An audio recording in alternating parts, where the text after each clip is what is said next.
Umpires call, umpires call, umpires call.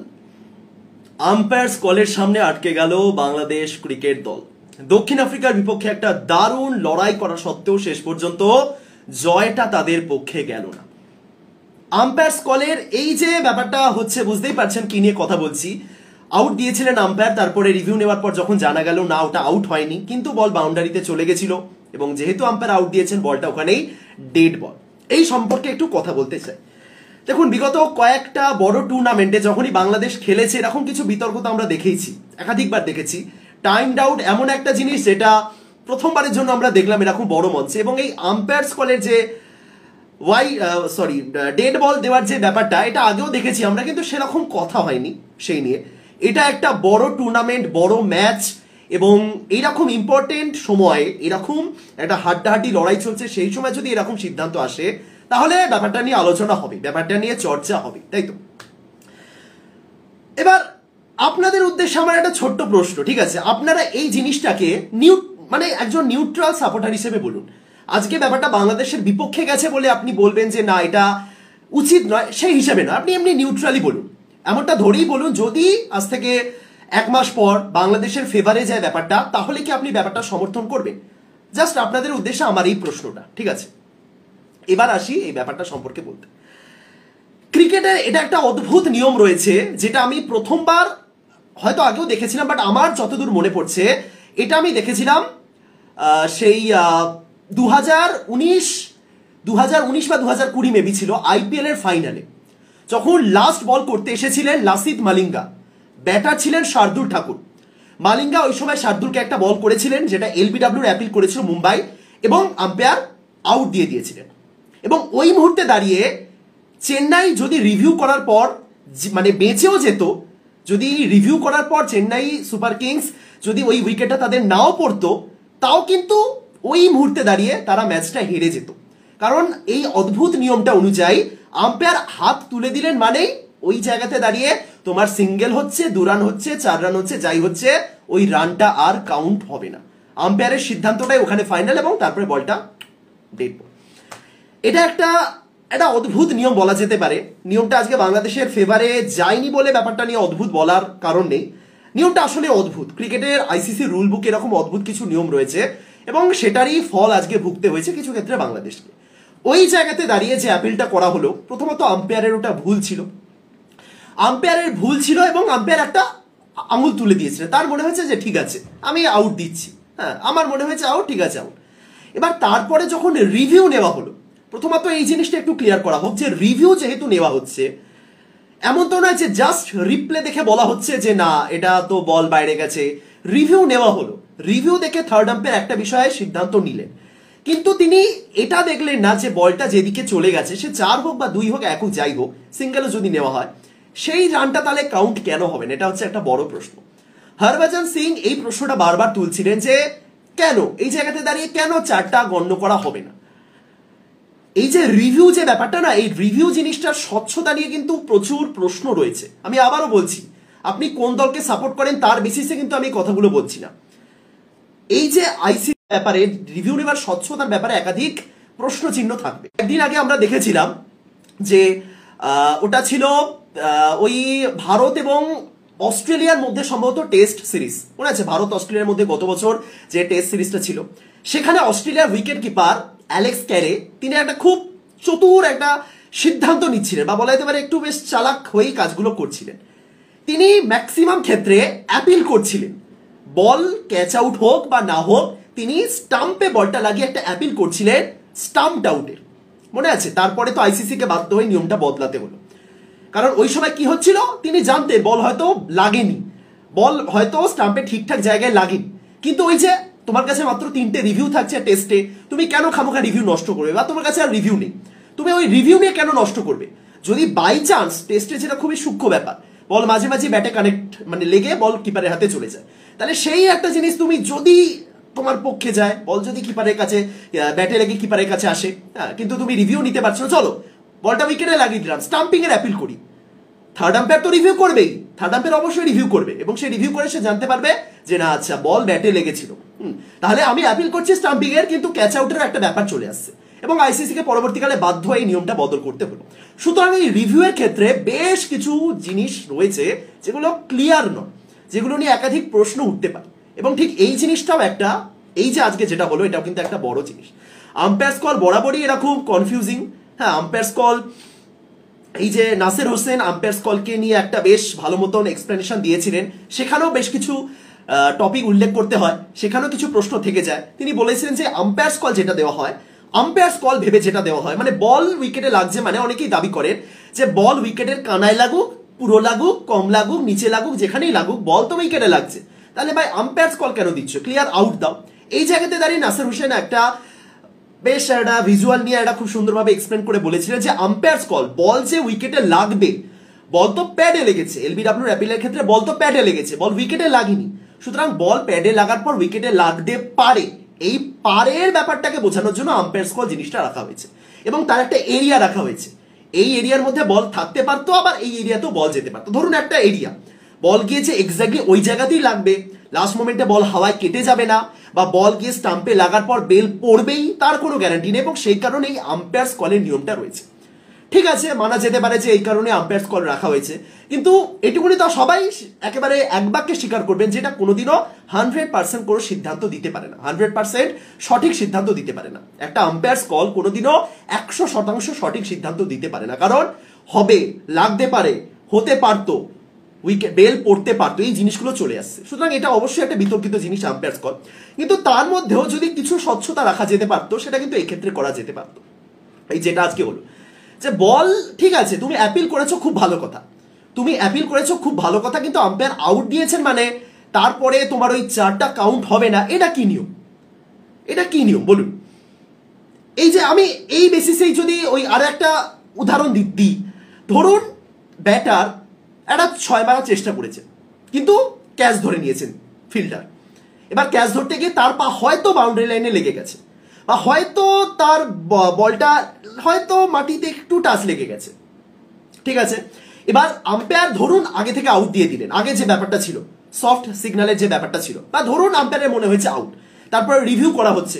এবার review করার পর যদি মনে হয় যে না, মানে আউট দেওয়ার পর আমি বলছি, আউট দেওয়ার পর যদি মনে হয় যে না বল তো লেগে গেছে বাউন্ডারি লাইনে, এরকম তো হতেই পারে, তাহলে কি ওই সময় ছক্কাটা ক্যান্সেল হয়ে যায়? ক্যান্সেল তো হয় না। তাহলে এই আম্পায়ার্স কলের ক্ষেত্রে, এই অ্যাপিলের ক্ষেত্রে বা এই রিভিউয়ের পর কেন ওই রানটা কাউন্ট হয় না, এটা আমি অ্যাকচুয়ালি জানি। বা যাই হোক, আবারও বলছি, এটা বাংলাদেশের পক্ষে সিদ্ধান্তটা গেছে বলে আপনি এর বিরোধিতা করছেন এমনটা নয়। আপনার ক্লিয়ার থাকা উচিত যে বারবার এই জিনিসটা ঘটলে আপনি কি সিদ্ধান্ত নেবেন, বা বারবার এই জিনিসটা ঘটলে আপনি কি এটাকে সাপোর্ট করবেন, হ্যাঁ নাকি না। বাট এটুকুনি বলতেই হয়, আজকের ম্যাচে সাউথ আফ্রিকার বিপক্ষে বাংলাদেশ ওই 4টা যদি পেয়ে যেত তাহলে হয়তো ম্যাচের রেজাল্ট অন্য কিছু হতে পারতো। বাংলাদেশ হেরেছেই তো 4 রানে, তাই তো, যদি 4টা হতো। বাট বাংলাদেশ এবং দক্ষিণ আফ্রিকা একটা দারুণ লড়াই হয়েছে, অন্তত বাংলাদেশের থেকে আমরা এমনটাই দেখতে পেয়েছি। দক্ষিণ আফ্রিকা আজকের ম্যাচে বাংলাদেশের বিপক্ষে খুব ডমিনেট করে জিতবে এমন ধারণাটাই অনেকের মধ্যে তৈরি হয়ে গেছিল, এবং স্বাভাবিক। সাউথ আফ্রিকা অবশ্যই বাংলাদেশের থেকে বেশি শক্তিশালী দল, তাই তো, এবং সাউথ আফ্রিকা যেভাবে শ্রীলঙ্কাকে হারিয়েছিল ডমিনেট করে, এবং সাউথ আফ্রিকা এই পিচেই তো খেলে চলেছে, তাদের কাছে পিচ খুবই কমন একটা পিচ হয়ে গেছে, এখানে তারা জানে কি করতে পারে। ইভেন তারা টস জিতে যখন ব্যাটিং এর সিদ্ধান্ত নিল, যখন দক্ষিণ আফ্রিকা টস জিতে ব্যাটিং এর সিদ্ধান্ত নিল, তখন অনেকে বলছিলেন যে এটা খুব ভুল সিদ্ধান্ত, এবং তাই মনে হচ্ছিল যে এই পিচে তো তারা 2বার রান চেস করে জিতলো, তাহলে কিভাবে তারা ব্যাটিং এর সিদ্ধান্তটা নিল। একটা জিনিস হতে পারে যে মার্করাম দেখলেন যে আগের ম্যাচে তারা খুব বাজেভাবে ডুবে যাচ্ছিলেন, রান চেস করতে এসে তাদের 4টে উইকেট পড়ে গেছিল, ওই জায়গাতে মিলার যদি না রকম একটা ধৈর্যশীল ইনিংস খেলতেন ম্যাচ তারা হারতো। সুতরাং তাদের মাথাতে হয়তো এটাই ছিল যে চলো প্রথমে ব্যাটিং করি, তারপরে বাংলাদেশ রান চেস করুক, সেটা হয়তো অন্য কিছু হতে পারে, আমরা হয়তো শুরুতে আরেকটু বেটার কিছু করতে পারি, এবং রান চেস করা খুব ইজিলি করে ফেলছে সব দল, এমনটা নয়। গতকালই পাকিস্তান ভারতের বিপক্ষে হেরেছে, সুতরাং এটা তাদের প্ল্যানিং ছিল। কিন্তু এটুকুনি তো মানতেই হবে এটা বাংলাদেশের জন্য একটা অ্যাডভান্টেজ ছিল। আপনি বলুন, বাংলাদেশের জন্য এটা তো একটা অ্যাডভান্টেজ ছিল যে তারা রান চেস করতে আসছে, তারা এমন একটা পিচে খেলছে যে পিচে তারা একটা ম্যাচ খেলেছিল বহুদিন আগে, প্রস্তুতি ম্যাচ, যেখানে প্রথমে ব্যাটিং করতে আসা তাদের জন্য চাপ। বাংলাদেশের টপ অর্ডারের যে অবস্থা, শুরুতে ব্যাটিং করতে এসে যদি কোনোভাবে 4টে উইকেট পড়ে যায় পাওয়ার প্লের মধ্যে, এবং সেরকমই ব্যাটিং করেছে বাংলাদেশ, তাহলে মুশকিলের ব্যাপার। সেই জায়গাতে দাঁড়িয়ে প্রথমে বোলিং পাওয়া, শান্ত বললেনও যে আমি বোলিংই নিতাম, এটা একটা বাংলাদেশের জন্য ভালো সিদ্ধান্ত ছিল। বাংলাদেশের টিম সিলেকশন ভালো হয়েছে কিনা সেই সম্পর্কে যদি প্রশ্ন করা হয়, তাহলে আমি বলবো একটা পয়েন্ট তারা মিস করে গেছে, সেটা হলো অতিরিক্ত একজন পেসারকে রাখা। আজ সাউথ আফ্রিকার 4 জন পেসার ছিলেন এবং নর্মালি 4 জন পেসারই প্রত্যেকটা দলই প্রায় খেলাচ্ছে এই পিচে। গতকাল ভারতের 4 জন পেসার ছিলেন, বুমরা, সিরাজ, হর্ষদীপ, হার্দিক। পাকিস্তানের 4 জন পেসার ছিলেন, হ্যারিস, নাসিম, শাহিন, আমির। আজ সাউথ আফ্রিকার 4 জন পেসার ছিলেন, মার্কো ইয়ানসন, আর কে ছিলেন, বার্টম্যান, রাবাডা এবং নরকিয়া, 4 জন। তাহলে সবাই 4 জন করে পেসার খেলাচ্ছে। এবার বাংলাদেশের আপনি তো জোর করে শরীফুলকে খেলাতে পারবেন না, তার চোটাঘাতের সমস্যা রয়েছে, আমি শরীফুলকে বাদও দিলাম, কিন্তু সৌম্য সরকারকে কি আজকে খেলানো যেত না? এটা হচ্ছে একটা প্রশ্ন। সৌম্য সরকারকে এই জায়গাতে রাখা যেতে পারতো, অবশ্যই রাখা উচিত ছিল। সৌম্য সরকার ব্যর্থ হচ্ছেন তারপরও খেলছিলেন, কিন্তু এমন জায়গায় দেশে সৌম্যকে বসানো হলো যেখানে অন্তত তাকে রাখা যেতেই পারতো এবং রাখা উচিত ছিল। এবার অনেকে বলবেন কার জায়গায়, অবশ্যই জাকের আলী অনিক। জাকের আলী অনিক তিনি প্রথম ম্যাচ খেলতে নামলেন এই জায়গাতে দাঁড়িয়ে।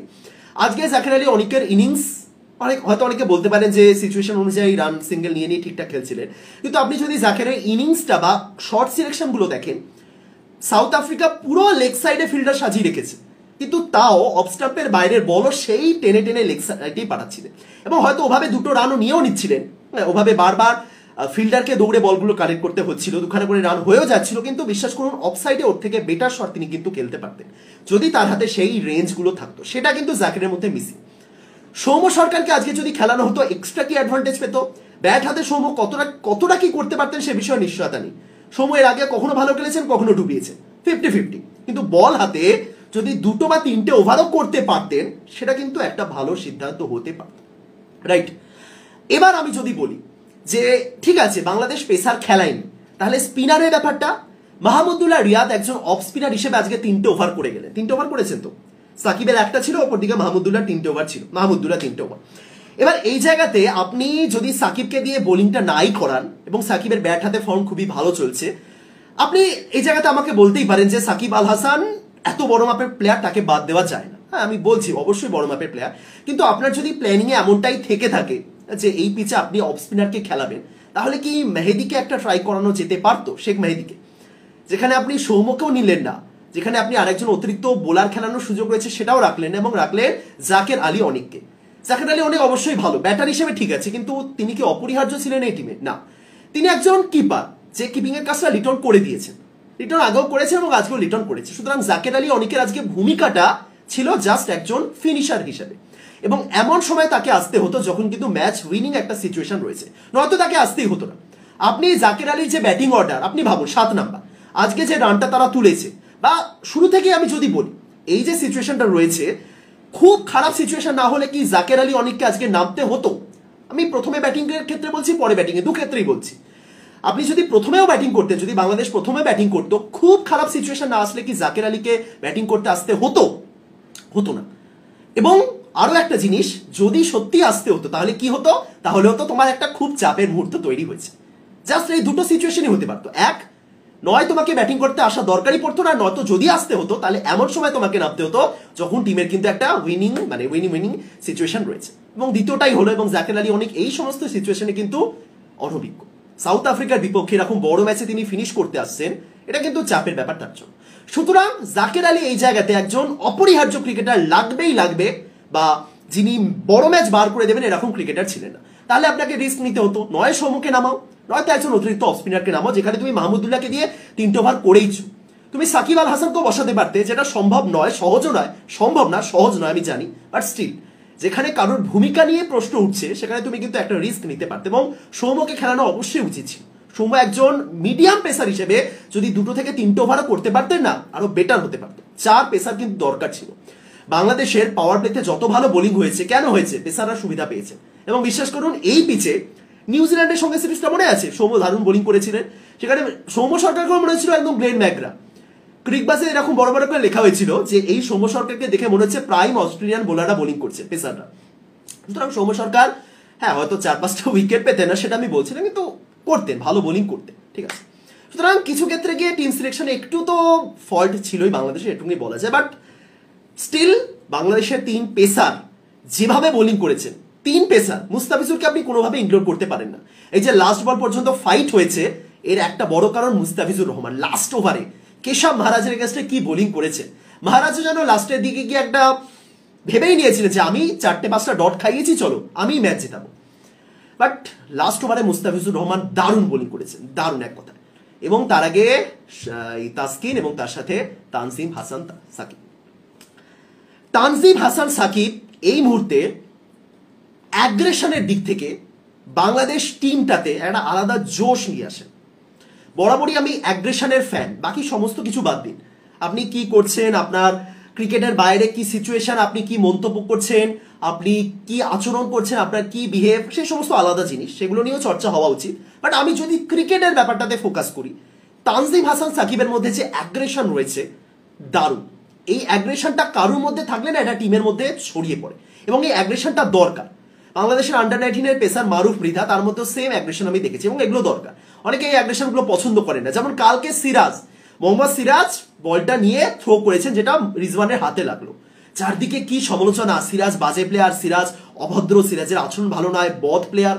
বিশ্বাস করুন ওই জায়গাতে দাঁড়িয়ে না আমার দারুণ লেগেছে যে তোমার কাছে বল এসেছে, তুমি রিফ্লেক্সে অ্যাকচুয়ালি তুমি রান আউট করার চেষ্টা করেছো।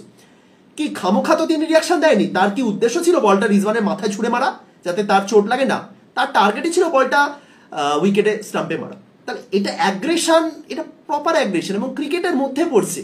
আপনি অযাচিত এই কাজটা করছেন না, ডেড বল হয়ে গেছে চলো এমনি মেরে দিলাম, সেসব তো না। ম্যাচের মধ্যে বল পাওয়ার পর তুমি মারছো ছুটে, এটা অ্যাগ্রেশন। এবং এই জিনিসগুলো কারোর যদি মনে হয় অভদ্র আচরণ, তাহলে আমার কিছু বলার নেই, বাট এগুলো দরকার। তানজিম হাসান সাকিব যেভাবে সেলিব্রেট করেন এক একটা উইকেট পাওয়ার পর, যে অ্যাগ্রেশন রয়েছে, এগুলো তাকে একই দিকে আরো বড় প্লেয়ার বানাতে সাহায্য করে, এবং একসাথে তার এই অ্যাগ্রেশনটা বাকি টিমের মধ্যেও ছড়িয়ে পড়ে। এটুকুনি আমি অন্তত বলতে পারি।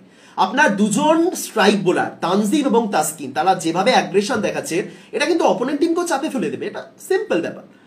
প্রথম বল খেলতে এসে আউট হলেন, কত করেছিলেন আজকে? 0। ফার্স্ট বলে তো আউট হলেন রিজা হেনরিক্স, ফার্স্ট বলে 0 রানে আউট হলেন রিজা হেনরিক্স। এবং ওই উইকেটটা পাওয়ার পর একটা সুন্দর বল ছিল, উইকেট টু উইকেট বল ছিল, লেন্থ লাইন পুরো মিস করেছেন, লেন্থ একদম পারফেক্ট ছিল। এবং ওই উইকেটটা পাওয়ার পর তার যে সেলিব্রেশন না, ওই জায়গাতে দাঁড়িয়ে সাউথ আফ্রিকা কিছুটা ব্যাকফুটে চলে গেল। কুইন্টন ডিকক, যিনি বেশ ভালো ছন্দে ছিলেন, কুইন্টন ডিককের এগেনস্টে তানজিম তিনি বোলিং করতে এলেন round the wicket. Round the wicket bowling করতে আসার পর অনেকের মানে, আপনি একজন স্ট্রাইক বোলার হলেও আপনার কিছু ক্ষেত্রে গিয়ে বলা যেতেই পারে আপনার মানে প্ল্যানটা চেঞ্জ হয়ে গেছে। হ্যাঁ, এবার হতে পারে আপনি বাহাতি পেসারের সামনে রাউন্ড দ্য উইকেটে বেশি স্বাচ্ছন্দ্য, সেটা আলাদা ব্যাপার। কিন্তু যখন কেউ এমনি রাউন্ড দ্য উইকেটে বোলিং করতে চলে আসেন, কিছু ক্ষেত্রে তার প্ল্যানিং বদলে যায়। হয়তো যে লেন্থটা তিনি আগে থেকে দিচ্ছিলেন সেই লেন্থের উপর তার আর ভরসা নেই, এবার তিনি একটু ব্যাক অফ লেন্থে বোলিং করবেন। স্লিপে ফিল্ডার রয়েছে, চলো আমি ব্যাক অফ লেন্থে বোলিং করে তাকে উইকেট তুলবো। কিন্তু না, ওই জায়গাতে তিনি উইকেট টু উইকেট বোলিং করলেন, রাউন্ড দ্য উইকেট বোলিং করতে এসে একদম ক্লিন বলটা গেল, কুইন্টন ডিকক ক্লিন মিস করলেন। কুইন্টন ডিককও না বুঝতে পারেনি ওই জায়গাতে বল উইকেটে এসে লাগবে, বল উইকেট বরাবর তিনি বোলিং করবেন। একদম সুন্দর লাইন লেন্থে বোলিং করেছেন প্রত্যেকে, তাসকিনের ক্ষেত্রেও তাই। উইকেট টু উইকেট বল, কোনো back of the length bowling নয়, কোনো শর্ট বল নয়। এটা একটা বড় কৃতিত্ব বাংলাদেশি ব্যাটারদের। তুমি সাউথ আফ্রিকার ব্যাটারদের যদি শর্ট বল করো, সাউথ আফ্রিকাও ঠিক সেভাবেই জবাব দেবে। আজকে যেমন সাকিব বা শান্ত যে শটগুলোতে আউট হয়েছেন, সাউথ আফ্রিকার ব্যাটাররা মোটে ওরকম আউট হবে না, তাদের হাতে খুব ভালো মতন শর্ট বল খেলার টেকনিক রয়েছে। আরে এরা সাউথ আফ্রিকার পিচে বড় হয়েছে, সাউথ আফ্রিকার বাউন্সি পিচ। হ্যাঁ, সুতরাং এই জায়গাতে দাঁড়িয়ে আপনি যদি শর্ট বল দিতেন, ঠিক সেরকমই জবাব আসতো। আপনি উইকেট টু উইকেট বোলিং করে গেলেন, এবং যেখানে বল দারুণভাবে উইকেটে আসছে, ব্যাটে আসছে না কিন্তু দারুণভাবে উইকেটে আসছে, এবং ঠিক সেই জায়গাতে সাউথ আফ্রিকার ব্যাটাররা লাইন মিস করলেন এবং আউট। স্টাবস যে ক্যাচ আউটটা হলেন, সাকিবের হাতে ক্যাচ দিয়ে যে আউটটা হলেন না, গতকাল জাদেজা ঠিক সেরকমই একটা আউট হয়েছিলেন। হ্যাঁ, আমি বলছি না দুজনের শর্ট সিলেকশন আলাদা ছিল। এই স্টাবস বলটা খেলতে গেছেন, জাদেজা খেলতে যাননি। কিন্তু তোমার সামনে একজন কভারে দাঁড়িয়ে রয়েছে, একটু এগিয়ে দাঁড়িয়ে রয়েছে, তুমি দেখতে পাচ্ছ ওই জায়গাতে বল যেতে পারে, কিন্তু তোমাকে বাধ্য করা হচ্ছে তোমাকে ওরকম জায়গাতে বলটা পাঠানোর জন্য, শর্ট খেলার জন্য। ঠিক এই জায়গাতেই পেসারদের অ্যাগ্রেশনের একটা মাহাত্ম্য রয়েছে। ঠিকঠাক লাইন লেন্থ মেনটেন করো, বিপক্ষ দলের শক্তি যেটা সেটাকে অ্যাভয়েড করো, দুর্বলতা যদি কিছু নাও থাকে তাহলে তুমি তোমার লাইন লেন্থ ঠিকঠাক রাখো এবং উইকেট তোলো। তানজিম হাসান সাকিব দারুণ বোলিং করেছেন। সাইফুদ্দিন কেন নেই দলে, কেন তানজিম রয়েছেন, এই নিয়ে অনেক প্রশ্ন উঠছিল, কিন্তু ডেথ বোলিং এ মুস্তাফিজুর যেভাবে ফিরে এসেছেন, অন্তত ডেথ বোলিং এ আর কাউকে প্রয়োজন নেই এই মুহূর্তে। কিন্তু শরীফুলের চোটের পর তানজিম যে কতটা ইম্পর্টেন্ট হয়ে উঠেছেন সেটা কিন্তু আলাদা করে কিছু বলার নেই। আমি বলেছিলাম, আমার মনে আছে বাংলাদেশ ভারত যে প্রস্তুতি ম্যাচটা ছিল, সেই ম্যাচে যখন তানজিম মাত্র একটা ওভার করতে এলেন, আমি বলেছিলাম আর একটা দুটো ওভার দেওয়া যেতে পারে। বাট এই দুজন আজকে প্রমাণ করলেন যে না, প্র্যাকটিস ছাড়াও কিন্তু তারা এই পিচে আগুন ঝরাতে পারে। সুতরাং ঠিক আছে, বেটার, খুব ভালো খেলেছেন তানজিব। তানজিবকে একেবারে 10 না দিলেও 9 থেকে 9.5 তো নিঃসন্দেহে দেওয়া যায়। তাসকিন আহমেদ আজকে সাউথ আফ্রিকা 113 মধ্যে আটকে গেছে, তাই তো? তার একটা বড় কৃতিত্ব তাসকিন আহমেদ, নিঃসন্দেহে আপনি লিখে নিতে পারেন। এই 113টা 133 143 পর্যন্ত উঠে যেতে পারতো, অবশ্যই পারতো। ক্লাসেন মিলার যেভাবে সেট হয়ে গেছিলেন, যেভাবে শট খেলার প্ল্যান করছেন, তারা অবশ্যই হতে পারতো, কিন্তু আটকে গেছে সাউথ আফ্রিকা। কেন? ওই জায়গাতে দাঁড়িয়ে ক্লাসেনের ইম্পর্টেন্ট উইকেটটা নিয়েছে। কাল বুমরা যেভাবে রিজওয়ানকে আউট করলেন, আজ ঠিক সেভাবেই তাসকিন আউট করেছেন ক্লাসেনকে। ক্লাসেন আউট হয়ে যাওয়ার পর বুঝতে পারছিলেন না কি হলো। ক্লাসেন এরকম অদ্ভুতভাবে তাকিয়ে থাকেন কোনোদিনও দেখিনি, বাট ক্লাসেন জাস্ট তাকিয়ে রইলেন, কি হলো? মিলার গিয়ে ক্লাসেনকে যেন সান্ত্বনা দিলেন, ওয়েল প্লেড। ক্লাসেন অবাক যে কি হলো ভাই, এটা কিভাবে বল ঘুরলো, অসাধারণ ইনসুইং বল, দারুণ।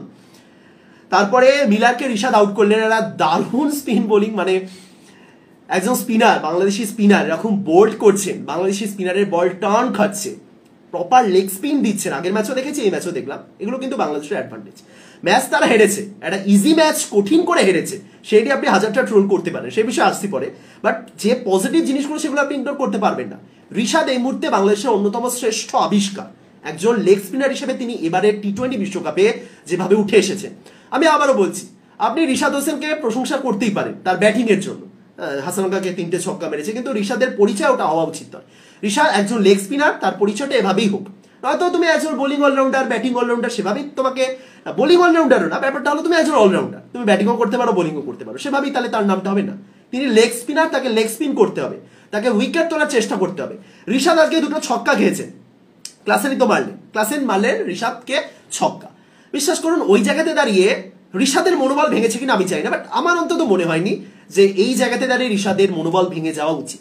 কারণ যেটা তিনি করেছেন, হয়তো লেন্থ মিস হয়েছে, কিন্তু তিনি চেষ্টা সেটাই করেছেন, ডিফেন্সিভ করার চেষ্টা করেননি, গুগলি দেননি, ডিফেন্সিভ বোলিং করেননি, রান চেপে দেওয়ার চেষ্টা করেননি, উইকেট তোলাটাই ছিল তার টার্গেট, এবং এটাই দরকার, যে কোনো লেগ স্পিনারের এটাই উচিত। হ্যাঁ, এবার লেগ স্পিনার এই পিচে কতটা কার্যকরী হতে পারে, কতটা ভালো তারা, যেমন সাউথ আফ্রিকার কাছে তো মাহারাজ রয়েছে, শামসি রয়েছে, শামসিকে তারা খেলায়নি, মাহারাজের উপরে ভরসা রেখেছে, সেটা আমি জানি না, সেটা পিচকে আরো ভালো মতন যারা দেখেছেন, আরো এক্সপার্ট যারা, তারা বলতে পারবেন। But still Rishad leg spinner হিসেবে যে কাজটা করছেন এটা কিন্তু পজিটিভ, তার সাথে তানজিম এবং তাসকিন, এবং সবশেষে মুস্তাফিজুর রহমান। দারুণ দারুণ, বিশ্বাস করুন আইপিএল থেকে ফিরে আসার পর মুস্তাফিজুর যে লেভেলের বোলিং করছেন, পিচ থেকে সাহায্য পাচ্ছেন অবশ্যই, বাট ওই যে তার কাটার, যে কাটার একঘেয়ে হয়ে গেছিল বলছিলেন অনেকে, সেই কাটারগুলো যেভাবে লাস্ট ওভারে গিয়ে ফুল ফোটাচ্ছে, আগের দিন বলুন আজকে বলুন, অ্যাট লাস্ট মুস্তাফিজুর রহমান দেখিয়ে দিলেন তিনি কি করতে পারেন। সুতরাং বাংলাদেশের এই 113তে আটকে দেওয়া সাউথ আফ্রিকাকে, এটা খুবই খুবই ভালো বোলিং হয়েছে, খুবই ভালো বোলিং। এই জায়গা থেকে আপনি এক্সপেক্ট করতেই পারেন যে বাংলাদেশ জিতবে, তাই তো? কুইন্টন ডিকক 11 বলে 18 যেভাবে শুরু করেছিলেন, যে ছক্কাটা মারলেন, আমি ভাবলাম হয়তো চলো আজ 150 একটা তোলার প্ল্যান নিয়ে নেমেছে। ওই যে ফার্স্ট ওভারে তানজিম আউট করলেন, আবারও বলছি, ওই যে ফার্স্ট ওভারে তানজিম আউট করলেন না, ওই একটা ধাক্কা পরপর আরো 2-3টে উইকেট নিয়ে চলে গেল। তারপরে মিলার এবং ক্লাসেন অবশ্যই ভালো পার্টনারশিপ বিল্ড করেছেন, এরা সিনিয়র প্লেয়ার, এদের অভিজ্ঞতা রয়েছে, এরা তো এই জায়গাগুলোকে কাজে লাগাবি, তাই না? আরো বেটার হতে পারতো। এই জায়গাতে দাঁড়িয়ে আপনার 2টো প্রশ্ন উঠতে পারে, সিচুয়েশন অনুযায়ী 2খানা প্রশ্ন উঠতে পারে। প্রথমত, পাওয়ার প্লেতে এত ভালো বোলিং হলো, এত উইকেট পড়লো, কিন্তু তারপরে পেসারদের কন্টিনিউ না করিয়ে একজন স্পিনারকে আনা হলো, এটা কি সঠিক সিদ্ধান্ত ছিল? অনেকে দুরকম মতামত দেবেন, অনেকে বলবেন যে হ্যাঁ অবশ্যই সঠিক সিদ্ধান্ত ছিল, কারণ পেসার কম, 3জন পেসার মাত্র রয়েছে। আরে ভাই, শেষের দিকে তো পেসারকে রাখতে হবে। আমি কি লাস্ট ওভারে এসে মাহমুদুল্লাহ একদিকে, মাহমুদুল্লাহ একদিকে রিশাদ বা সাকিব, তারা বল করবে নাকি? সম্ভব না। আবার অনেকে বলতে পারেন যে আরেকটু অ্যাগ্রেসিভ খেলা যেতে পারতো, যদি ক্লাসেন বা মিলারকে আউট করা যেতে পারতো, তারপরে তো স্পিনারের সামনে বাকি যারা রয়েছেন, এই মাহারাজ, রাবাডা, এমনিতেই তারা 6জন প্রপার ব্যাটার খেলায়, জানসেন অলরাউন্ডার হিসেবে খেলে, এটা হতে পারে, দুরকম ধারণা হতে পারে। তবে এই জায়গাতে ওই ঘুরে ফিরে একটা কথাই বলতে হয়, এই জায়গাতে যদি আপনার একটা সৌম্য সরকার থাকতো, তাহলে এইসব প্রশ্নই উঠতো না, আপনি আরামসে ওই জায়গাতে সৌম্যকে আনতে পারতেন রিশাদের আগে। সুতরাং এটা নিয়ে কিছু বলার নেই, টিম সিলেকশনের পর তো এই প্রশ্নগুলো তুলে লাভ নেই, যেটা করা হয়েছে সেটাই বরং বেটার, এটুকুনি বলা যেতে পারে। আপনি হয়তো আরেকটু অ্যাগ্রেসিভ খেলতে পারতেন, কিন্তু ধরুন আপনি পুরো 10 ওভার অব্দি পেসার দিয়ে করলেন, পুরো 10 ওভার অব্দি পেসার দিয়ে করলেন, সুতরাং আপনার কাছে আর 2টো পেসারের ওভার পড়ে রইল, টোটাল 3টে পেসার ছিল, 3-4 12, আর 2টো পেসারের ওভার পড়ে রইল, এবং তারপরে আপনার কাছে পড়ে রয়েছেন হেনরি ক্লাসেন। তাহলে আপনি ভাবুন, বাকি 10 ওভারের মধ্যে 8টা ওভার স্পিনারদের দিয়ে করতে হবে, এবং আপনার সামনে হেনরি ক্লাসেন, যিনি স্পিন খেলতে কতটা দক্ষ আলাদা করে কিছু বলার নেই, তাহলে কি হবে? কিছু হবে না, লাভ নেই। সুতরাং ঠিকই আছে, ওই জায়গাতে ঋষাদ যদি চাপ বাড়ি 2-3টে উইকেট তুলতে পারতেন অবশ্যই বাংলাদেশের জন্য ভালো হতো। আগের দিন তো ঋষাদ তাই করেছেন, সুতরাং ভুল কিছু করেছেন এমনটা আমার অন্তত মনে হয় না। আর বাকিটা তো, সুতরাং বাংলাদেশের বোলিং আসলেই দারুণ হয়েছে। ক্লাসেন খুব ভালো ব্যাটিং করেছেন, ম্যান অফ দ্য ম্যাচও হলেন, বাট খুব ভালো হয়েছে বোলিং, এইটুকুনি বলা যেতেই পারে। এবার আসি বাংলাদেশের ব্যাটিং। একটা প্রশ্ন, আপনারা জবাব দিন। নাজমুল হোসেন শান্ত যে আজকে ওপেনিং করতে এলেন, এই বিষয়ে আপনাদের কি মতামত? এটা কি পজিটিভ ভাবে নিচ্ছেন আপনি, নাকি আপনার মতে একদমই অফ ফর্মের প্লেয়ার আবারও এসেছে ওপেনিং করতে, আবারও টপ অর্ডারকে ডুবিয়ে গেল, লিটন যেখানে আগের দিন ভালো ব্যাটিং করেছে তাকে ওপেনিং পাঠানো যেতে পারতো? এই নিয়ে আপনাদের কি মতামত জানাবেন, ঠিক আছে? আমাকে যদি জিজ্ঞাসা করা হয় এই বিষয়ে, আমি বরং শান্তর এই সিদ্ধান্তটা পজিটিভ মনে করি, আমি অন্তত মনে করি। তার একটা কারণ হলো, আপনি দলের ক্যাপ্টেন, আপনি অফ ফর্মে রয়েছেন, আপনার জায়গায় আরেকজন আসতে পারতো লিটন দাস, ঠিক আছে? লিটন দাসের ফর্ম যে খুব দুর্দান্ত এমনটা নয়, লিটন দাস আগের দিন খেলেছে, বাট ঠিক আছে সিচুয়েশন অনুযায়ী রানা বল খেলেছেন, বাট সেই আলাদা লেভেলের ফর্মে ফিরে আসেননি। লিটন আরও একবার এই পেস বোলিংয়ের সামনে স্ট্রাগল করতেই পারে। সুতরাং সেই জায়গাতে দাঁড়িয়ে আপনি নিজেকে প্রমোট করছেন, সে নিজের উপর ভরসা আছে সেই দিক থেকে বলুন, বা এই জায়গাতে নিজেকে ফেস করান, বাকিদের একটু সেফ রেখে নিজেকে স্যাক্রিফাইস করা, খারাপ ফর্মে আছি জেনেও স্যাক্রিফাইস করার দিক থেকে বলুন, অথবা নিজের উপর ভরসা রয়েছে, আত্মবিশ্বাস রয়েছে সেই দিক থেকেও বলুন। ওপেনিং করতে এসে নাজমুল হোসেন শান্ত আজকে অ্যাকচুয়ালি সাহসী সিদ্ধান্তের পরিচয় দিয়েছে। এবার কেমন খেলেছে সেটা নিয়ে তো কিছু বলার নেই, সেটা খারাপ, বাট সিদ্ধান্তটা কিন্তু ভালো ছিল। তানজিদ ভালো শুরু করেছিলেন, তানজিদ যে ক্যাচ আউটটা হলেন একটু বেশি তাড়াহুড়ো, তানজিদ বা হৃদয় দুজনের ক্ষেত্রে আমি এখনো বলবো এই তাড়াহুড়োটা করা বন্ধ করুন, আদারওয়াইজ এই দুজন বাংলাদেশের ফিউচার। আপনি তানজিদকে ফিউচার তামিম বলতে পারেন, আর হৃদয়কে ফিউচার মুশফিকুর বলতে পারেন, যা খুশি বলুন, কিন্তু এরা নিজেদের নামে ভবিষ্যতে ভারতীয় দলে থাকতে পারে এবং এই বিশ্বাসটা আমার অন্তত রয়েছে। তাহলে শান্ত এবার কি খেললেন? 23 বলে 14। আপনি যে সিচুয়েশনে দাঁড়িয়ে শান্ত 22 বলে 14, মানে শান্তর রান যখন 22 বলে 14, তখনও শান্তকে দেখে মনে হচ্ছিল একদম ঠিকঠাক খেলছে, সেট হয়ে গেছেন, 22টা বল খেলেছেন। এরপর তো এক্সপেক্ট করাই যায় যে একটা ভালো ইনিংস খেলবেন, আরও 10টা-15টা বল খেলবেন, এই 14 রান যেটা রয়েছে সেটা 34-35 করবেন। এখানে আপনাকে বেশি কিছু করতে হবে না, রানা বল খেলুন, আপনি 40টা বল খেলুন, 39 রান করুন, 38 রান করুন, তাও চলবে, এবং সেটা যদি ম্যাচ উইনিং ইনিংস হয় চলবে, অবশ্যই চলবে। আপনি যদি রানা বল করে করেন না, 2-3টে অতিরিক্ত রান আসবে এবং রান উঠে যাবে, ইজিলি উঠে যাবে। কিন্তু শান্ত যে বলটাতে আউট হলেন, যে মুহূর্তে আউট হলেন 23 বলে 14, শান্তর আগে আরো কয়েকটা উইকেট পড়েছে, বাট শান্তর উইকেটটা আপনি কিভাবে বলবেন, কিভাবে উইকেটটাকে আপনি বর্ণনা করবেন, এবং শান্ত যে শটটা খেলে সেই শট সিলেকশনটা নিয়েই বা আপনি কি বলবেন? আমার একটা জিনিস খুব খুব মানে কি বলবো, বিরক্ত লাগে বলা যেতে পারে। কোনো প্লেয়ার সে আন্তর্জাতিক টি-20 ক্রিকেটের ক্ষেত্রে যদি ওই ড্রিঙ্কস ব্রেকের আগে, মানে 10 ওভারে ঠিক আগে ভাগে আউট হয়, আর আইপিএল এর ক্ষেত্রে যদি ওই মানে আর 1 বল 2 বল পরেই টাইম আউট চলে আসবে, 9 নম্বর ওভার বা 16 নম্বর ওভার, তার আগে যদি আউট হয় না, এই জিনিসগুলো আমার খুব বিরক্তি লাগে। আরে ভাই, আর 2টো বল রয়েছে, 2টো বল, একটু ধরে খেলো, থেমে যাও, আটকে যাও, আর 2টো বল খেলো, ক্রিজে টিকে যাও, তারপরে তো ড্রিঙ্কস হবে, জল খাও, শান্তিতে থাকো, 5 মিনিট বিশ্রাম পাবে, তারপরে আবার ঠান্ডা মাথায় ঠান্ডা মন নিয়ে খেলো। তুমি 10ম ওভারের আর 2টো বল বাকি, আজকে কোন বলে আউট হলেন শান্ত? 9.5 ওভারে, আর 2টো বল পরেই ড্রিঙ্কস। তুমি আরামসে 5টা মিনিট শান্তিতে থাকতে পারবে, জল খেতে পারবে, আলোচনা করতে পারবে, ফিউচার প্ল্যানিং বানাতে পারবে, কার সাথে কিভাবে পার্টনারশিপ বিল্ড করতে হবে, তার তোমার সতীর্থের সাথে কথা বলতে হবে। কিন্তু না, তুমি কি মারলে ওই জায়গাতে? একটা পুল শট, একটা এমন পুল শট মারলে তুমি ওই জায়গাতে দাঁড়িয়ে, যেটা তুমি অ্যাকচুয়ালি মারতে পারো না।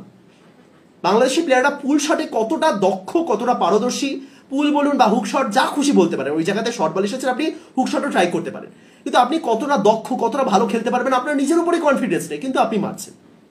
এই জায়গাতে কি বলবেন? 22 বলে 14 পর্যন্ত শান্ত হয়তো একাধিক স্ট্রাগল করেছেন, কিন্তু তাও এই জায়গাতে দাঁড়িয়ে আপনি প্রত্যেকটা বলে তাকে ডিফেন্ড করতে পারেন। এটা ভেবে করতেই পারেন যে 22টা বল খেলেছে, আর 18টা বল খেলুক, 40 বল পর্যন্ত খেলুক, 15 ওভার অব্দি টিকে যাক, ইজিলি ম্যাচ জিতে যাবে। আগের দিন লিটনের ক্ষেত্রে দেখুন, আগের দিন লিটন যে ইনিংসটা খেলেছেন, আউট তিনি হলেন, কিন্তু যেভাবে ধৈর্য ধরে এগিয়ে নিয়ে গেছেন লিটন, এবং তারপরে তো কাজটা সহজ হয়ে গেছিল, তার সাথে একজন ভালো ব্যাটার, সেই জায়গাতে শান্ত যে শটটা খেললেন আনএক্সপেক্টেড, মেনে নেওয়াই যায় না, কিচ্ছু বলার নেই। বিশেষ করে তিনি দেখলেন যে তারই সতীর্থ একজন এত অভিজ্ঞ প্লেয়ার সাকিব ওই জায়গাতে পারলেন না, তিনি কানেক্ট করতে পারলেন না শর্ট বল। তুমি কেন শর্ট বল খেলছো? রানা বল চাই, শর্ট বল ছাড়ো না ভাই, আরামসে বলটা ছেড়ে দাও। প্রথম ওভারে তো মার্কো ইয়ানসেন যে বোলিংটা করছিলেন তখন তো ছাড়ছিলেন সবাই, কারণ মার্কো ইয়ানসেনের বল তারা দেখতে পাচ্ছিলেন না, বল আলাদা লেভেলের যাচ্ছিল। তাহলে এই জায়গাতে কি দরকার? লিটন দাস 13 বলে 9 করে আজকে আউট হলেন। আরো বেটার করতে হতো। আগের দিন যে ইনিংসটা খেলেছিলেন এবং তারপরে যেভাবে সবাই আস্থা দেখিয়েছিলেন চলো প্রাইম লিটন ইজ ব্যাক, সেখান থেকে লিটন দাসের দায়িত্ব নিয়ে খেলা উচিত ছিল। 13 বলে 9, ঠিক আছে, কিছু করার নেই। এবং তারপরে সাকিব আল হাসান 4 বলে 3।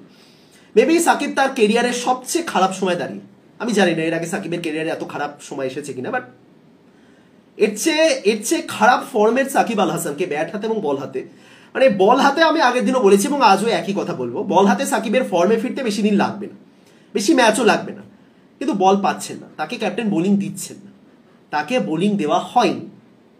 সেই জায়গাতে দাঁড়িয়ে সাকিবের যেটা কর্তব্য ছিল, তাকে 4 নম্বরে পাঠানো হয়েছিল, একটা অতিরিক্ত সুযোগ ছিল, 4 নম্বরে পাঠানো হয়েছে, চলো একটু ভালো খেলে এসো, একটু ভালো খেলে এসো, আজকে তোমার কাছে অতিরিক্ত সুযোগ দেওয়া হয়েছে, হৃদয়ের আগে তোমাকে পাঠানো হয়েছে, চলো তোমার আইডিয়াল জায়গা 4। একটা সময় গত বছরই 2023-এও যে সাকিব ব্যাটিংটা করছিলেন, তখন মনে হচ্ছিল যে সাকিবকে 3 নম্বরে খেলানো হচ্ছে না, এটাই হয়তো বাংলাদেশের সবচেয়ে বড় ভুল, কিন্তু তখন কিছু করার ছিল না, তখন টপ 3 ব্যাটার ছিল বাংলাদেশের কাছে, বাধ্য হয়েই 4-এ, সেখানে তাকে 4, 5, 6, 7, মানে সাকিব এমন ব্যাটিং করছেন তাকে তো নামানোই উচিত 7 নম্বরে, সেই জায়গাতে তোমাকে একটু সুযোগ দেওয়া হয়েছে, চলো একটু ট্রাই করো, এই জায়গাতে ম্যাচুরিটি দেখাও যেটা তুমি দেখাতে পারো। সাকিব যেটা করলেন সেটাকে,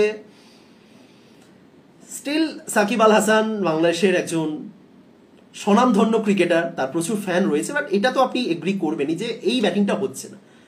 এই প্রদর্শন দিয়ে আপনি কিন্তু একটা টিমে, যে টিমটা অ্যাকচুয়ালি সাউথ আফ্রিকার বিপক্ষে এরকম টাফ ফাইট দিচ্ছে, আপনি কিন্তু এই টিমে বেমানান এই মুহূর্তে দাঁড়িয়ে। আমি অল ওভার বলছি না, সাকিবের নাম কত বড়, তার মাপ কত বড় সেই সব আমি বলছি না, বাট বেমানান। তাওহীদ হৃদয়, একটা হাততালি হৃদয়ের জন্য, একটা হাততালি দিন, আপনিও দিন, কারণ এই হাততালিটা তিনি ডিজার্ভ করে। আজকে যে ম্যাচটা জিততে পারলেন না, হৃদয়ের কতটা কষ্ট হতে পারে, কতটা খারাপ লাগতে পারে, আলাদা করে কিছু বলার নেই। এই ছেলেটা থাকছেন, আপনি থাকছেন স্যার, তাওহীদ হৃদয় আপনি থাকছেন, দারুণ। যেভাবে ইনিংসটাকে বিল্ড করলেন, আপনি হৃদয় আউট হয়ে গেছেন, যে জায়গাতে আউট হয়ে গেছেন ওই জায়গাতে দাঁড়িয়ে আপনি হৃদয়কে গালমন্দ করতেই পারেন, বলতে পারেন যে ম্যাচুরিটি নেই, ম্যাচ জিতিয়ে আসতে পারতো না। প্রথমত হৃদয় যেটা আউট হয়েছেন ওটা আম্পায়ার্স কল ছিল, আউট হয়তো নাও হতে পারতো, আউট নাও দিতে পারতেন আম্পায়ার, যাই হোক। কিন্তু হৃদয় যে ইনিংসটা খেলেছেন 34 বলে 37, ধৈর্য ধরে গুছিয়ে ইনিংসটা বিল্ড করে, কমেন্টেটররা পর্যন্ত বলছিলেন, আজকে আমি অনেকটা সময় ধরে হিন্দি কমেন্ট্রি শুনেছি, হিন্দি কমেন্ট্রি মানে বুঝতে পারছেন যেখানে বাংলাদেশি ক্রিকেটারকে নিয়ে অতিরিক্ত প্রশংসার কোনো জায়গা নেই, কিন্তু হৃদয়কে নিয়ে যত কথা আজকে বলেছেন হিন্দি কমেন্টেটররা, বাকি সব প্লেয়ারকে সম্মিলিতভাবে তত কথা বলা হয়নি, হৃদয়কে নিয়ে যত প্রশংসা তারা করেছে। বাংলাদেশের বাকি ব্যাটাররা তারা আন্দাজে চালাচ্ছিলেন, তারা ওই ছেড়ে দিলাম, উপর আলোর উপর ছেড়ে দিলাম টাইপের শট খেলছিলেন, কিন্তু হৃদয় বলকে অ্যাটাক করে যাচ্ছিলেন। হৃদয় তিনি যে সিচুয়েশনে দাঁড়িয়ে ছক্কাগুলো মারছিলেন, হৃদয় যে সিচুয়েশনে দাঁড়িয়ে অ্যাটাকিং শট খেলছিলেন, হৃদয় দম আছে। এবার কিছু করার নেই, আপনাকে সঙ্গ দেবার মতন কেউ নেই, সঙ্গ ছাড়ুন, আপনি যে জায়গাতে ম্যাচটা রেখে এলেন, হৃদয় আউট হয়েছেন, ঠিক আছে, আপনি বলতেই পারেন যে হৃদয়ের ম্যাচটা ফিনিশ করে আসা উচিত ছিল, কিন্তু আপনি ভাবুন হৃদয় 17টা বল হাতে রেখে গেছিলেন এবং বাংলাদেশকে তখন জেতার জন্য দরকার 94 আর 100, কত করেছিল সাউথ আফ্রিকা, 113। 17 বলে আপনার সেই সময় দরকার 20 রান, আপনি ম্যাচটা সেই জায়গাতে ছেড়ে গেলেন যখন 17 বলে দরকার 20 রান। আপনি দেখতে পাচ্ছেন অপোনেন্ট টিমে লাস্টের দিকে ডেথ বোলার হিসেবে একজন স্পিনারকে আসতেই হবে। হ্যাঁ, কেশব মহারাজ বড় না, কিন্তু আপনি ভাবুন একজন স্পিনার আসছেন লাস্ট ওভারে, এটা কিন্তু যে কোনো প্লেয়ারের কাছে অ্যাডভান্টেজ। একজন বাহাতি স্পিনার যিনি হয়তো আমি কমেন্ট্রিতেই বলছিল প্রথমবারের জন্য জীবনে তিনি লাস্ট ওভারে বোলিং করলেন, তাহলে আপনি ভাবুন একটা প্লেয়ার সে প্রথমবারের জন্য তার টি-20 ক্যারিয়ারে লাস্ট ওভারে বোলিং করতে আসছে, তাও সে একজন বাহাতি স্পিনার। আপনার কাছে দুজন মাহমুদুল্লাহ এবং Jaker Ali plus Rishad plus Tanzim plus তাসকিনকে আমি যদি ধরি, তাসকিনকে তানজিমের আগে কেন পাঠানো হচ্ছে সেই নিয়ে তো এখন আমার প্রশ্ন রয়েছে, বাট স্টিল মেবি ব্যাটিংটা করতে পারে। এত কিছু অপশন থাকা সত্ত্বেও 17 বলে 20 হলো না। এই জায়গাতে দাঁড়িয়ে আপনি কি হৃদয়কে দোষ দেবেন? দেওয়া উচিত না। হৃদয়ের বড় বাকিদের বলা উচিত যে আমি যেখান থেকে ম্যাচটা ছেড়ে এলাম তোমরা ম্যাচটা ফিনিশ করে আসতে পারলেন না। হৃদয় 17 বলে 20-তে ছেড়ে এসেছেন, 17 বলে 40 রানে ছেড়ে আসেননি, বা 17 বলে 20-তে ছেড়ে এসেছেন একটা উইকেট হাতে রেখে না। হৃদয় যখন আউট হলেন 17 বলে 20 রান দরকার, বাংলাদেশের পড়লো 5ম উইকেট, হাতে 5টা উইকেট, 17 বলে 20 চায়। ডেথ ওভারে একজন বাহাতি স্পিনার যিনি প্রথমবারের জন্য আসবেন, এই জায়গাতে আপনি যদি ম্যাচ না জেতাতে পারেন আপনি হৃদয়কে দোষ দিতে পারবেনই না, আপনার উচিত না। তাওহীদ হৃদয় দারুণ খেলেছেন, যতটা ভালো খেলেছে ততটা ভালো খেলেছেন, কিন্তু দিনের শেষে ম্যাচ জিততে না পারলে কি বল। মাহমুদুল্লাহ তার ওই ছক্কাটা যদি কানেক্ট হতো তাহলে মাহমুদুল্লাহকে নিয়ে জয় জয়কার হতো, বাংলাদেশের গ্রেটেস্ট ফিনিশার, এই তকমাটা তো ইতিমধ্যে পেয়েছেন তিনি, আবারও বলা হতো ব্যাড লাক, চেষ্টা করেছিলেন। মাহমুদুল্লাহর ইনিংসটা 27 বলে 20 আপনি স্লো বলতে পারেন, কিন্তু বিশ্বাস করুন যতটা সুন্দরভাবে খেলা যায়, যতটা ক্লিন ভাবে ওয়াইডগুলো ছাড়া যায়, যে ওয়াইডটা প্রথম বলে ছাড়লেন মহারাজের, সেটা তিনি করেছেন, ম্যাচুরিটি দেখিয়েছেন, ঠিকঠাক কারেক্ট হলো না, কিছু করার নেই। অপরদিকে জাকের আলী, তিনিও কিন্তু যতটা খারাপ খেলা যায় ততটা খারাপ খেলেছেন। আবারও বলছি, অনেকে বলতে পারে ওই তো ডাবলগুলো নিয়েছে, ওগুলো কি কম? আপনি দেখুন ইনিংসটার হাইলাইটস দেখুন, অফ সাইডে কজন ফিল্ডার আছে দেখুন, এবং লেগ সাইডে কজন ফিল্ডার আছে দেখুন। ওই যে একটা খালি জায়গা তৈরি হয়েছে, ইচ্ছে করে জোর করে টেনে টেনে দুরানগুলো নিয়েছে। হ্যাঁ, ওটা হয়তো আপনার মনে হতে পারে সিচুয়েশন অনুযায়ী ভালো, কিন্তু অফ সাইডে কতটা ব্যাট, অফ সাইড কানা বলে না, সেই টাইপের মনে হয়েছিল দেখে ওই সময়। এবং তারপরে রিশাদ, তাসকিন, আমি জানি না তাসকিন কিভাবে তানজিমের আগে আসেন, মানে আপনারা বেটার বলতে পারেন। আমি তানজিমকে ব্যাট হাতে এর আগে ভালো খেলতে দেখেছি, কিন্তু তাসকিন ওই জায়গাতে সম্ভব ছিল না। 2 বলে 6 মাহমুদুল্লাহটা যদি কানেক্ট হয়ে যেত তাহলে ঠিক আছে, যদি কানেক্ট নাও হতো, যদি ফিল্ডার ওই জায়গাতে, ফিল্ডারকে আমি কৃতিত্ব দেবো, কে ছিলেন? মার্করামের মানে ওই জায়গাতে দাঁড়িয়ে যে কোনো ফিল্ডারের একটা সুন্দর চিন্তা মাথায় আসে, চলো আগে সেভ করি, আর একটু মারি, হাত দিয়ে মেরে অন্তত বলটা সেফ রাখি, বাউন্ডারি যেন না হয়, 6 যেন না হয়, তাহলে অন্তত লাস্ট বলে ডিফেন্ড করার মতো কিছু পাবো। যদি তারা এক্সট্রা 2 রান নিয়ে নেয়, 3 রান তো নেবে না, সেটা তিনিও জানতেন, কারণ রিশাদকে স্ট্রাইক দেবেন না তিনি, মাহমুদুল্লাহ স্ট্রাইকে আসবে, সুতরাং ম্যাক্সিমাম 2, মানে এটা হতে পারতো, কিন্তু না, একদম ঠান্ডা মাথায় তিনি ক্যাচের জন্যই গেলেন এবং ক্লিন ক্যাচ। সুতরাং এইটুকুনি বলতে পারি, হৃদয়ের একটা সাজানো ইনিংস, সুন্দর ইনিংস, গোছানো ইনিংস, ম্যাচ একদম হাতে তুলে আসা ইনিংস সতীর্থদের জন্য, সেই ইনিংসটা বাংলাদেশ আজকে জিততে পারলো না। বোলারদের যতটা প্রশংসা করতে হয়, বিশেষ করে পাওয়ার প্লেতে যতটা ভালো বোলিং হয়েছে, ক্যাপ্টেন শান্ত সম্পর্কে বলা যেতে পারে পাওয়ার প্লেটা ঠিকঠাক হয়েছে, এবং অ্যাকচুয়ালি ক্যাপ্টেন শান্তর আজকে বোলিং নিয়ে তো সেরকম কিছু নেই, ওই ক্যাপ্টেন হিসেবে টিম সিলেকশন নিয়ে কিছু কথা বলা যেতে পারে, এবং সমস্তটা ক্যাপ্টেনের থাকেও না, কোচেরও কিছু মতামত থাকে ক্ষেত্রে। সুতরাং আপনি ক্যাপ্টেন শান্ত, ক্যাপ্টেন্সি নিয়ে সেরকম কিছু প্রশ্ন তুলতে পারেন না, কিন্তু ব্যাটিং করতে এসে নাজমুল হোসেন শান্ত আনএক্সপেক্টেড যে শটটা খেলে তিনি আউট হলেন, তার যদি এই যে কত করেছেন তিনি, 22 বলে 14 ওই জায়গাতে ছিলেন, ওই জায়গাতে তিনি যদি 22 বলে 44ও থাকতেন, যদি তারপরে 23 বলে 44 করে আউট হতেন না, আমি ওই শটটা তখনও বলতাম এত ইম্যাচিওর শট কেউ কি করে খেলে এই মঞ্চে এসে, এবং এতদিন ধরে তিনি খেলছেন, তিনি নাকি দলের শ্রেষ্ঠ ব্যাটার, দলের ক্যাপ্টেন, এই জায়গাতে দাঁড়িয়ে এই শটগুলো খেলার কোনো মানেই হয় না। যাই হোক, ওই দিনের শেষে ওইটা দাঁড়ালো। দারুণ বোলিং তাসকিন এবং তানজিমের, মুস্তাফিজুরের দারুণ মানে বল হাতে ফিনিশ যেটাকে বলে, হৃদয়ের দারুণ এবং সাজানো ইনিংস, কিন্তু দিন শেষে ফিনিশারের অভাব, এবং অবশ্যই আম্পায়ার্স কল, সেই যে আম্পায়ার আঙুল তুললেন, তার মানে যাই হোক কিছু করার নেই, নিয়ম, রুল ইজ রুল, রুলটা নিয়ে অনেক প্রশ্ন উঠবে অবশ্যই, কিন্তু দিনের শেষে রুল ইজ রুল, এমন নয় যেটা খুব আকস্মিক একটা রুল দেওয়া হয়েছে, না, রুলটা ছিল, কিন্তু প্রশ্ন উঠবে যে কি এটা কেমন রুল ভাই, কেমন রুল এটা, একটু তো ভাবো, এটা কি সবসময় মানে এটা কি ফেয়ার, এটুকুনি বলা যেতে পারে। আইসিসি প্রচুর ফেয়ার প্লের অনেক নিয়মকানুন রয়েছে, কিন্তু এটা কি ফেয়ার? এবং অ্যাকচুয়ালি বাংলাদেশকে আম্পায়ার্স কল ভুগিয়েছে আজকে, মিথ্যে কথা বলে লাভ নেই, বাংলাদেশ জিততে পারতো, বাট যাই হোক, ওয়েল প্লেড, ভালো লড়াই করেছে বাংলাদেশ। সাউথ আফ্রিকার সঙ্গে এরকম হতে পারে এমনটা কেউ ভাবেনি, এরকম হওয়ার কথাও ছিল না, কিন্তু হয়েছে, এবং তার জন্য অবশ্যই ওয়েল প্লেড। তাহলে এই গ্রুপের সিচুয়েশন এরকমই দাঁড়ালো, বাংলাদেশ এখনো পৌঁছাতে পারে এবং তারা এগিয়েও রয়েছে, সেক্ষেত্রে আমি বলতে পারি এবার শুধু নেদারল্যান্ডসের বিপক্ষে কোনোভাবে হারা চলবে না, সিম্পল অ্যাজ দ্যাট। বাকি দুটো ম্যাচ নেপাল নেদারল্যান্ডস যেত, পরবর্তী রাউন্ডে পৌঁছাও, সিম্পল, আর কিচ্ছু করতে হবে না, দেখা যাক কি হয়। ভিডিওটা শেষ করছি, আশা করি সবাই ভালো আছেন, ভালো থাকুন, দেখা হচ্ছে পরের ভিডিওতে, তাদের সবাইকে টাটা।